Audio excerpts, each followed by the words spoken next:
All right, Romans chapter 2. We're still in Romans chapter 2, and we're going to be going through verses 25 and 29. Okay, so just a few verses, but there's a lot of work here. If you look in your Bible at Romans 3, 19 and 20. So here's the end state of studying chapters 1 to 3. Okay, we have to understand these two verses. And that's what the case that Paul is building through inspiration of God is that all are guilty. All the world may become guilty before God. That's the end state of these verses, to understand that. All means both Jew and Gentile. Okay, that would be everybody, everyone, all. Okay, 3:19 says, "Now we know that what things soever the law saith, it saith to them who are under the law, that every mouth may be stopped, and all the world may become guilty before God. Therefore, by the deeds of the law, there shall no flesh be justified in his sight, for the law is the knowledge of sin." So now we see what the true purpose of the law is. It's so we know sin. Okay. Now, keeping that in mind, we'll go back to the study on page 1. Let's see here. We'll do a short review at the top. I like to do reviews just to kind of clean up things I might have missed last week or reiterate the important things. So in verses 12 through 15, summarize those. So God judges all people impartially based on their deeds, not just their knowledge of the law. Those with the written law, who are the Jews, are judged by it, and those without it, Gentiles, they perish by their sins against the moral law written in their hearts, evident in their conscience. So you're talking, that's all the way back from Romans chapter 1, verse 18 and forward. Okay. Verse 2:16.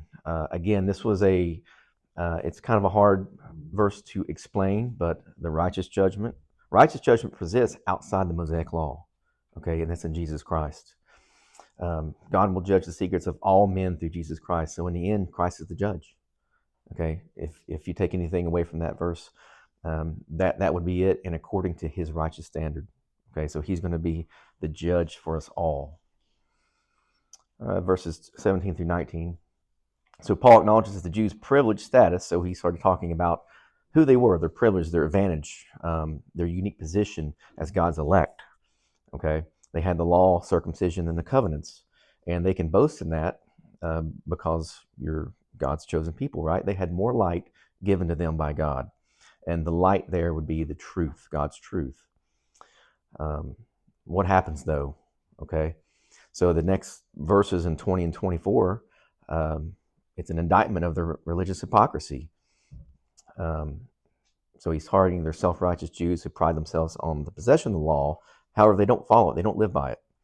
Okay, they did everything in a hypocritical way, and we went over different examples of that. And then finally, as it is written in Ezekiel 36:20, he brings this up because Paul's like, hey, you're profaning the name of God again in your hypocrisy. Okay, you're doing it wrong. You're ruining God's reputation. Okay, so with the Gentiles, all right? So just a quick review there. Now, when we get into today, we start talking about how circumcision is made uncircumcision. And I don't know if I can say circumcision and uncircumcision like as many times as in this study, okay? So it's going to be hard. There's a lot about it, okay? So, and what I did was I built this way. So it's, we're going to explore and go back to the Hebrew scriptures, what most people know as the Old Testament. And we're going to look and see what exactly circumcision is, what the covenants are, and how God really built Israel and their purpose. All right. So verse 225 at the top, it says, "For circumcision verily profiteth, if thou keep the law. But if thou be a breaker of the law, thy circumcision is made uncircumcision." Now, this is, of course, Paul stating this, but this is God. This is God's work here. This is what he's telling Israel. So how did their circumcision profit? That's what we need to know. How did it profit? Well, circumcision, it was a sign, it was a token or a sign that marked Israel as God's chosen people. Okay, it was a seal where God promised, sealed the promises of God, right? in Genesis 12, 1 through 3. Now, circumcision is found in Genesis 17, 8 through 14. To gain a really good understanding of this, we really should read chapters 12 through 17. But I just kind of paraphrase some of these to get the idea of what's going on. So in Genesis 17, 8 through 14, it details the covenant of circumcision, okay? And it is an everlasting covenant between Abraham and his seed. Now, verse 11 says, 17:11 says, and ye shall circumcise the flesh of your foreskin, and it shall be a token of the covenant betwixt me and you. So between God and Abraham's seed. 17:10, every man child among you shall be circumcised. So he's commanding them to do this. He that is 8 days old shall be circumcised among you. So it has to be done on the 8th day of their life. And then 17:14, and the uncircumcised man child whose flesh of his foreskin is not circumcised, that soul shall be cut off from his people. He hath broken my covenant.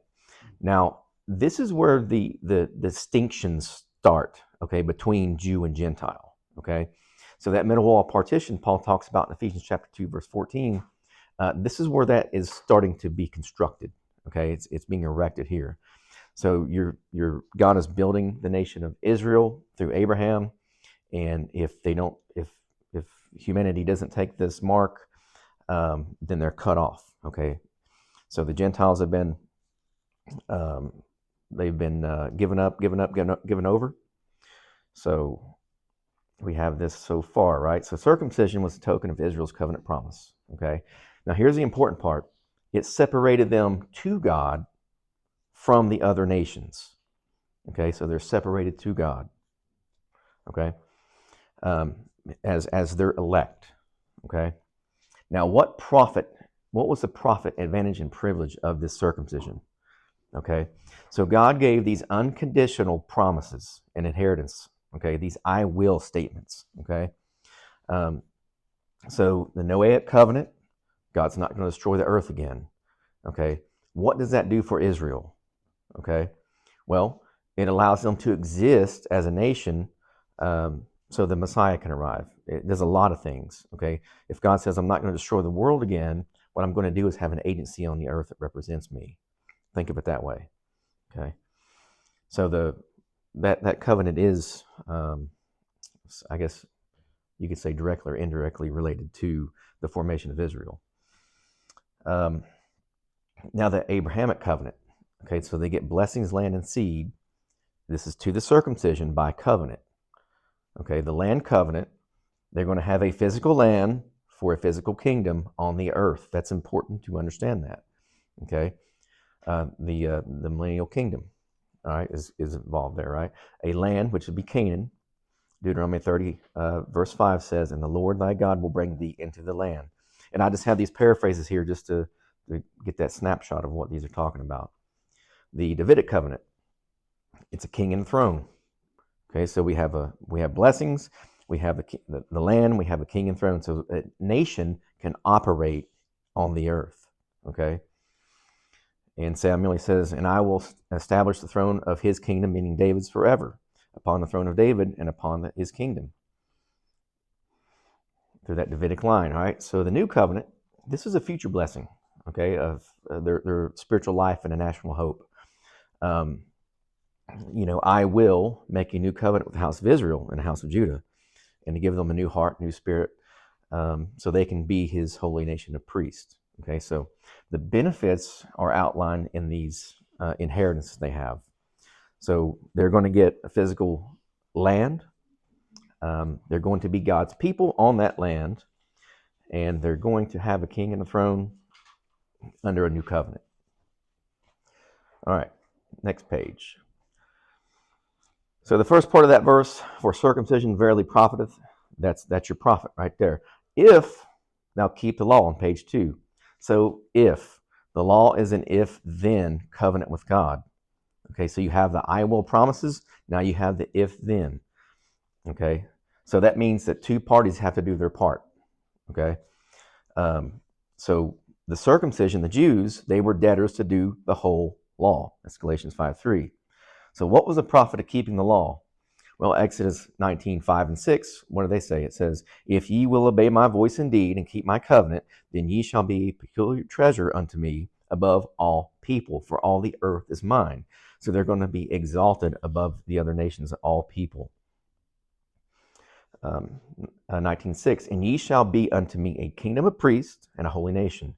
These are the words which thou shalt speak unto the children of Israel. All right. And of course, this is going to be realized in the millennial kingdom because they ended up not being that. Okay. If then, this is a performance of Israel. They had requirements to do. Okay. In this conditional covenant. Now, the law, the Mosaic Law, was added to the promises. Okay. And it was due to Israel's transgressions and their sin. Okay. So this is the creation of the law and why it was made. And it did fortify that middle wall partition. So back when Abraham, with the covenant of circumcision, and now with the law, those two things really set Israel apart from all the other Gentile nations.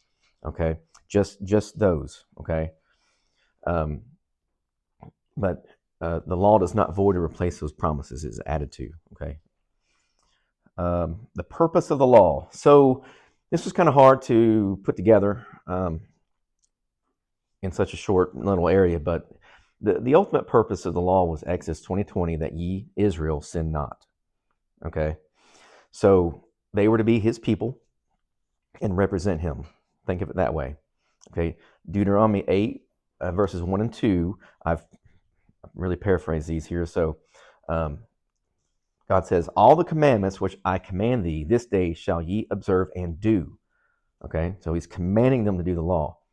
What's it for? To humble thee and to prove thee, and here's the important part, to know what is in thine heart. Because we're going to see at the latter parts of these verses here in Romans chapter 2, it's like it's always a heart issue. Whether thou wouldest keep his commandments or no. Okay, these commandments were to set Israel apart as godly, as righteous, as a nation. Okay, now the blessings. So here's some more profiting of being circumcision. And in a covenant with God. Okay, you have blessings for your obedience. Okay, so there's two places you find these: Leviticus 26, 1 through 13, and Deuteronomy 28, 1 through 14. All right, so these are supernatural profits of being the circumcision. Okay, upon strict adherence to God's covenant. Now, a lot of people do teach this today, where it's like, hey, we get these blessings and maybe not the curses. We just get the blessings. That is not the case. These are all supernatural blessings that God provides if you obey his commandments. Now, to summarize these, in the purple letters there, it's agricultural and economic success. They're blessed in those areas. Security and peace, okay? Protection, right? Safe in their land from their enemies. They have a national preeminence. Okay, so Israel would be set high above all nations as a holy nation. And then finally, and the most important, God's presence. His presence and favor would be with Israel. Okay, and he would dwell among them. Now on the right in the box, what I did was I summarized all the verses essentially. And you can see the blessings that, you look at that and you're like, man, I would like to be a part of that. Exaltation above all nations, prosperity, success, fertility in both, their children and their livestock, resources to have, favor, protection, wealth, that separation to God. Other nations would revere them. They had abundance, provisions. They had a governance where they were in charge. They were the nation, the governance of the world, and adherence. 14 is really saying, hey, if you adhere to these, it keeps you from getting the curses. Think of it that way, right? So if you like these, keep doing these and obey my law, obey my commandments, and you will not get the curses. Well, we're going to see what happens there.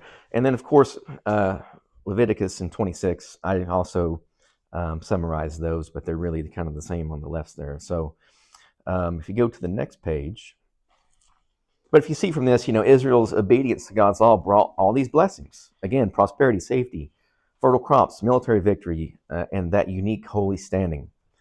Now, when we get into punishment for disobedience to the law. Now, I always like to use Joshua 19 through 20, and I would like for you guys to read that too. So if you want to go there. Joshua was the man. So,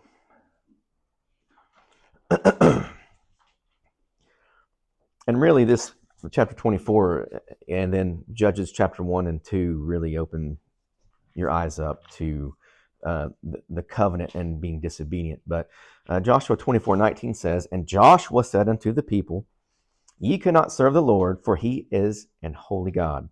He is a jealous God. He will not forgive your transgressions nor your sins." So that means that if they disobey the covenant, then God is going to enact those curses on Israel in real time.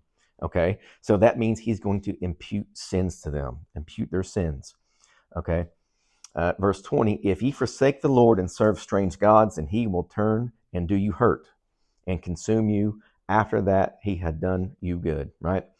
So this is just a warning from Joshua, and he's essentially pleading with Israel. And you read the rest of that, they're like, yes, he's our God. Yes, we'll do it. Kind of, in my opinion, nonchalantly, or brazenly, I guess you could say. And they pay for it in the book of Judges, right? So, of course, back to Leviticus and Deuteronomy, those verses in 26:14 through 39, and then Deuteronomy 28:15 through 68, they outline the supernatural punishments for disobedient. Again, where God is imputing those punishments, Israel's sins, supernaturally, in these degrees or courses of divine judgment. Okay, on the right from Deuteronomy is a list of around 50 of the reversals of the blessings and the curses. Now, if you look at number 36 and 41, these all correlate to the verses, and then 64 and 68, you see exile, captivity, scattering, and slavery, and then also bondage. Okay, so those are some of the, these are all very bad, but those are ultimately what happens to Israel. Okay, so we look back on the left side, the first course, disease and defeat. Okay, terror, consumption, a fever, the consumption of life. Okay, they sow their seeds, and the enemy eats their produce, and they're defeated by their enemies. So you start seeing the deterioration of the nation when they start disobeying God. The second course is a drought, barrenness, famine, and then you see that 7 times multiplier for the punishments of their sins. Okay, he's going to make the sky like iron, that's no rain, the earth like brass. The barren land. Your strength in your crops is going to be spent in vain. So it's wasted efforts in farming. Okay, he's taken away those supernatural blessings and now instituting these supernatural curses. Now, wild beasts and decimation. Decimation is decimation of population. So these, constant attacks from their environment. Okay, think of it that way. Where the beasts destroy cattle and rob their children, etc. Unsafe to travel. Fourth course, war and pestilence. So, again, 7 times more vengeance, a sword brought upon them to avenge the quarrel of the covenant. So God's like, okay, yeah, I'm going to bring the sword to this one, pestilence in the city, deliver them into the hand of the enemy, and more famine and starvation. Now, the 5th course is destruction and exile. Again, 7 times more wrath. They're incurring God's wrath. Extreme desperation, cannibalism, destruction of high places, altars, and sanctuaries of their idols. Scattered. So there's the people being scattered. Consumed by their enemies. The land of your enemies shall eat you up. So they're going to be in enemies' lands. And they're just going to be basically broken. All right, so, and they'll pine away and waste away in their iniquity, in enemy lands, in captivity. Okay. Now, there is a opportunity for restoration from the curses, and this is a reversal of the curses. So where the punishments of disobedience are reversals of the blessings, now we're looking at a reversal of the curses here in Leviticus 40. And I kind of paraphrase it. There's a lot there, but essentially, God does promise restoration if they confess their sins, okay, of their fathers, and they humble themselves, okay. So if you look at Daniel's prayer, we don't have to go there, but Daniel prays in Daniel chapter 9 to do that very thing, okay. That is really the best example of this being restored. And then God's response is in 20 through 27, he talks about the 70 years, then we have Daniel's 70th week, until to end the transgressions and prophecy and all that. So that's a good example of that. So we talked about how circumcision profits Israel and how keeping the law profits Israel. But if they break the law, what happens? They get cursed. And then finally, though, at the bottom, page 3, we see thy circumcision is made uncircumcision. Okay, so physical circumcision, so this is the physical aspect of it, is rendered meaningless. Okay, it is the equivalent to being uncircumcised, just like the Gentiles, if the circumcision break the law. Okay, that's what God is saying here. Now, what this is describing, though, is that the fall of Israel, not the fall in Acts chapter 7, but their spiritual fall to the level of Gentiles, which are heathens, okay, idolatrous heathens. In their disobedience, what happens is they separate them. It separates them from God to the other nations, meaning they're supposed to be a set apart nation to God, but they're acting like the other nations. So there is no separation. They're all the same in God's eyes. Okay. Now Stephen, who was full of the Holy Ghost, in Acts chapter 7, he declares that national Israel is uncircumcised for not keeping the law. And the question here is, like, how can God's elect entity continue in sin and be a light into the world, which is what they were intended to be, if they operate like the other nations? How can you be a light to other nations if you're acting like the other nations and they're in darkness? So if you're acting in darkness and they're in darkness, how can the blind lead the blind? Okay, Jeremiah 9, 25, 26, God talks about this, and we'll go there just to look at that. Just to reiterate these points. Jeremiah chapter 9, 25 and 26.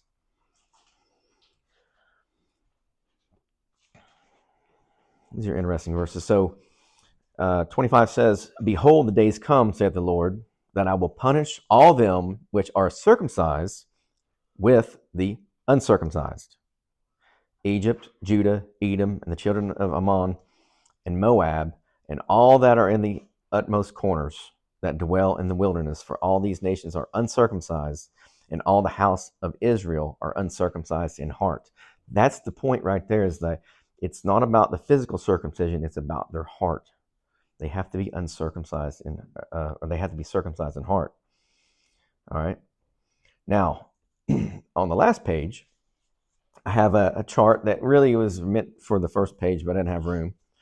But this is what it looks like with them operating in these covenants and how the direction of those covenants go into the kingdom. Okay, so from left to right, we have the Noahic covenant, kind of encompasses all of humanity. And then Abraham covenant, the law, which is if then, the land, Davidic, and new covenant all go to merge into the kingdom, all right, the millennial kingdom. So you're going to have a nation, land, kingdom, the new covenant, and that's where the Gentile blessings come from, okay? So they all work in conjunction with each other to make that happen, to make Israel that nation in that kingdom, have that governance of the world. So now we switch gears and we start talking about how the uncircumcision is counted for circumcision. Now these two verses, 26 and 27, they go together, and then the last two, 28, 29, they go together. Okay, and there's some interesting points here. We have to keep in mind, though, that in Romans chapter 2, we're still in times past. We're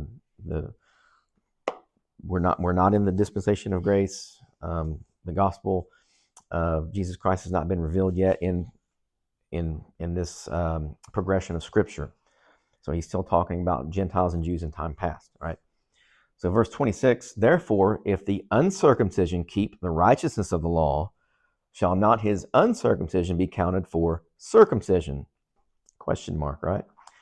And shall not uncircumcision, which is by nature, if it fulfill the law, judge thee, who by the letter and circumcision dost transgress the law?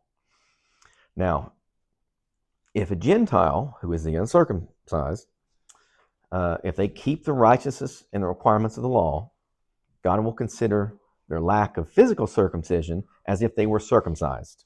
That's how God is seeing it. Okay? So if you keep the law, keeping the law is a condition in which Jews and Gentiles are to be counted as circumcision, not solely being physically circumcised. All right? Paul is arguing that a Gentile's obedience to God's law is more profitable to God than a Jew's physical circumcision when that Jew breaks the law. That's the point he's trying to make here. A law-abiding Gentile is considered circumcised by God, where the law-breaking Jew, who, with that physical circumcision again, is unprofitable or useless if the law is not kept as God has commanded it. All right? Now, here's this verse 27. The fact that uncircumcised Gentiles can fulfill the righteousness of the law, it's a judgment against Israel. It's a testimony. It's a statement, right? That's where he says, fulfill the law, judge thee, who by the letter and circumcision does transgress the law. So he's saying that, again, it's a testimony to who Israel is. Now, circumcision of the flesh versus circumcision of the heart. Now, this is where we get to the point that is being driven to here. So verse 28, for he is not a Jew, which is one outwardly, neither is that circumcision, which is outward in the flesh. But he is a Jew, which is one inwardly, and circumcision is that of the heart in the spirit and not in the letter, whose praise is not of men but of God. Now, so again, this is not telling us today that we become Jews if this is our mindset. Okay, this is solely for Jews in times past to understand how God really intends to see them.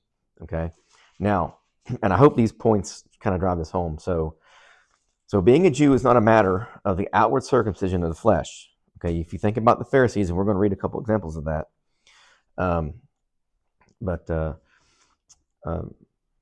God does not identify Jews by other external factors, such as being a descendant of Abraham.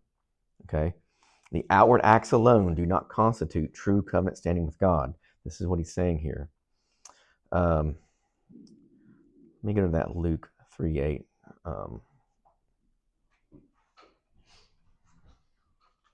Let's go there. Luke chapter 3.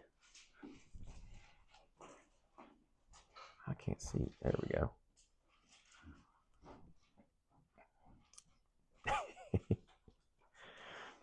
All right, so Luke chapter 3, verse 8. He says, bring forth therefore fruits worthy of repentance, and being not to say within yourselves, we have Abraham to our father, for I say unto you that God is able of these stones to raise up children unto Abraham. It's very profound there. So being a descendant of Abraham is a blessing, but it's not a guarantee. So God identifies the Jews inwardly. Okay, it's the inward aspect, the circumcision being a matter of the heart, rather than just following the literal written of the law. There's a spirit of the law and the letter of the law. So, and they followed unbelief. So Matt 23:27, that teaches that the scribes and Pharisees have an external righteousness, but inwardly they are unclean or uncircumcised in heart. So in that particular verse, he talks about the whitewashed sepulchres and how they look, I guess, nice and shiny on the outside, but inwardly they have dead man's bones. And the reference there, the idea is if you touch a dead body, you're unclean.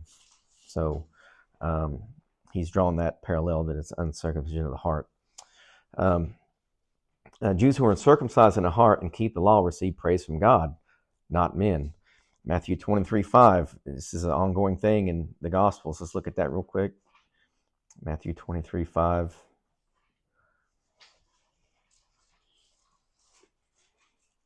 This is Jesus talking. He's talking about the Pharisees. It says, but all their work they do to be seen of who? Men. This is what Paul's talking about here. They make broad their phylacteries and enlarge the borders of their garments, etc. He goes into detail, but the point is that he's saying, hey, you only do works that are seen by men, not God. God sees what's on the inside. All right, so, and then finally, the last bullet, being a descendant of Abraham and sealed with circumcision are blessings. However, if it is not coupled with circumcision in the heart, it is treated the same as uncircumcision. Again, with that reference to Jeremiah 9:25. So I hope that that clarified the difference between being what profits in circumcision, what the uncircumcision is, etc. Romans chapter 2 is a particularly hard chapter to go over and teach, but I hope that helped you guys out understanding it. Anybody have any questions or comments?